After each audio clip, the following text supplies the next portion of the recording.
Welcome to BharatLens, and what you are about to hear happened just hours ago. April 25, 2026. Washington, D.C. The Washington Hilton Hotel. One of the most glamorous, most secure events in the American political calendar, the White House Correspondents Dinner.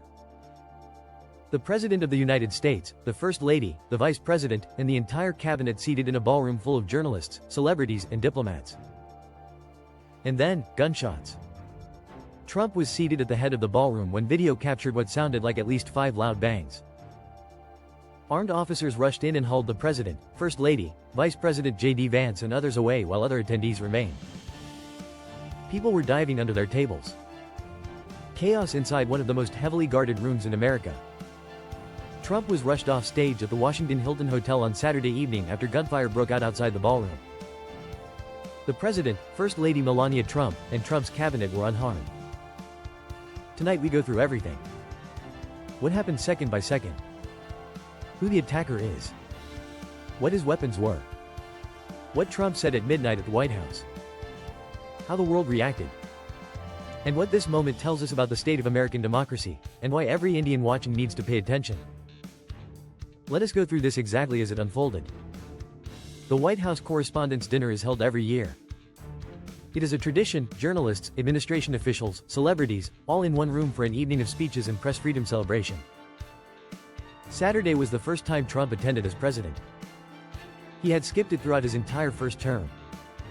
Saturday night he was there, alongside Melania, J.D. Vance, RFK Jr., Kash Patel, and dozens of senior officials. It was a historic evening before it became something else entirely. Trump said he fought like hell to stay at the dinner, but law enforcement had asked him and other administration officials to leave the premises. Outside the ballroom, at a security screening checkpoint in the lobby of the Washington Hilton, a man came charging through. An attacker armed with a shotgun, a handgun, and multiple knives charged through a security checkpoint. He exchanged fire with law enforcement officers when he was intercepted and taken into custody. A total of 5 to 8 shots were fired. A Secret Service officer was struck by a round, but was wearing a bulletproof vest and is expected to survive. The gunman was alive but injured and was hospitalized. Trump described the gunman as a lone wolf and said he was taken down by some very brave members of the Secret Service. He added, "The vest did the job." And then came the line that sent chills through every newsroom in the world. Asked by a reporter if he believed he was the target of the attack, Trump responded, I guess. The President of the United States, after being rushed out of a room while gunshots rang out, saying, I guess, when asked if someone tried to kill him. That single moment captures everything about how normalized political violence has become in America. Now let us talk about who this man is, because his profile is deeply unsettling precisely because he is so ordinary.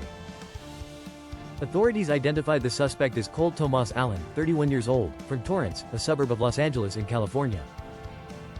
Allen graduated from the California Institute of Technology, Caltech, in 2017 with a bachelor's degree in mechanical engineering. He received a master's degree in computer science from a California university last year. As a student at Caltech, he was featured in a local news report for developing a prototype emergency brake for wheelchairs. This is not a man with a criminal record. This is not a known extremist. This is not someone who appeared on any watch list. Allen's motive in Saturday's attack remains unclear. Officials confirmed he had no criminal record and was not on the radar of law enforcement in Washington, D.C. He described himself as a video game developer. He had published an indie game on a gaming platform for under $2. He had been named Teacher of the Month at a tutoring company just months ago. Allen had donated a small amount to the opposing political campaign in 2024, a detail investigators are examining. A Caltech engineering graduate. A teacher. A video game developer.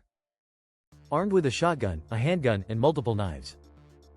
Charged through a security checkpoint at an event attended by the President of the United States.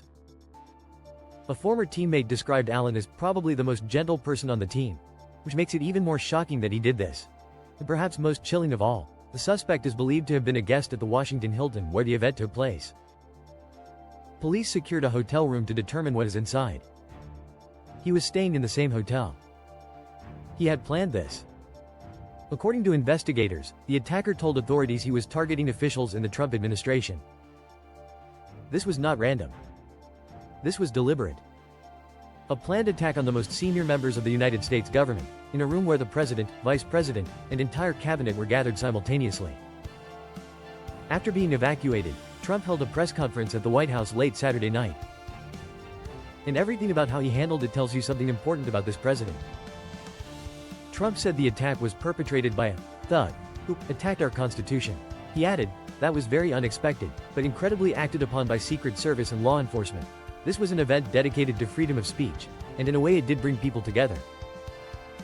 Trump described the suspect as a very sick person, and said he had attacked the US Constitution.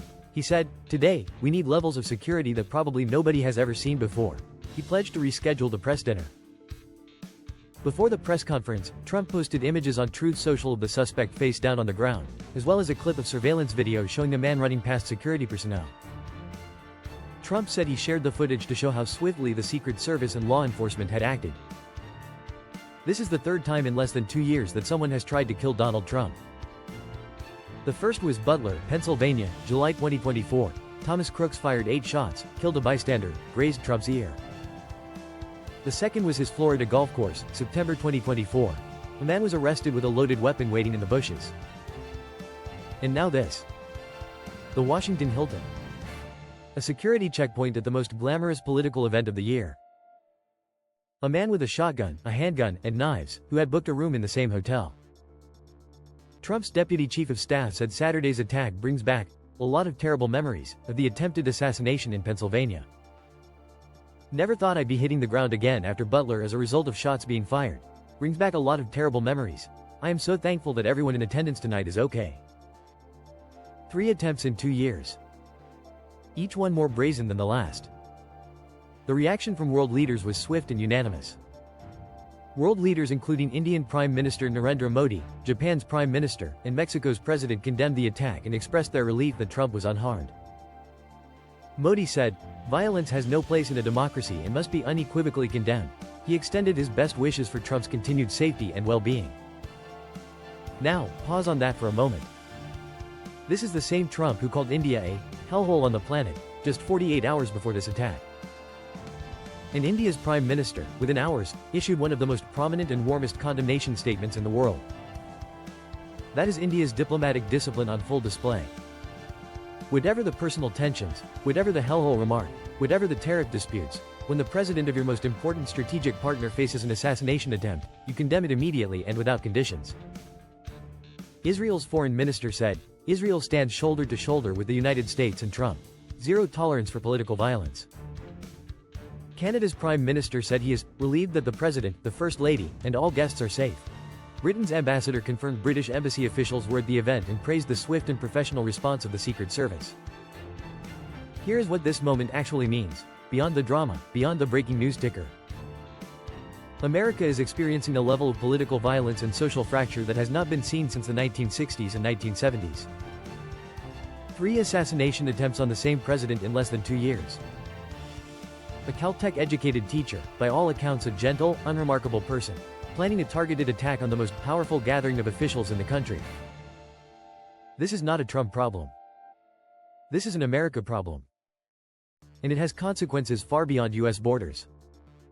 When the world's most powerful country becomes politically unstable, when the president cannot attend a press dinner without armed men charging through security checkpoints, the ripple effects reach every corner of the world. Markets become volatile. Alliances become uncertain. The global order that America anchors becomes fragile. For India specifically, this matters enormously. India's relationship with America is the cornerstone of its global strategy. A trade deal is in negotiation. Rubio is coming to Delhi next month. The Quad needs American leadership. And all of that depends on a stable, functional American presidency. 3 assassination attempts changes something psychologically in how the world sees American power. Not because Trump is the issue, but because America's institutions are visibly struggling to protect their own leader. Trump said at Saturday's news conference, "Today, we need levels of security that probably nobody has ever seen before." That is a remarkable statement from a sitting president. And it is a signal to every world leader, every investor, every strategist watching, that something has fundamentally changed in the American political climate. Democracy requires civil disagreement. It requires the ability to replace leaders through elections, not bullets. When that foundation is under repeated attack, from Butler to Florida to the Washington Hilton, the entire global order built on American democratic leadership begins to tremble. Cole Allen's motive is still unknown. His target, whether Trump personally or the administration broadly, is still being investigated. But what is already known is enough to demand a serious conversation about what America is becoming, and what it means for a world that has relied on American stability for 80 years. Comment below. Do you think American political violence is getting worse? And what does it mean for India's relationship with Washington? I want to hear your analysis.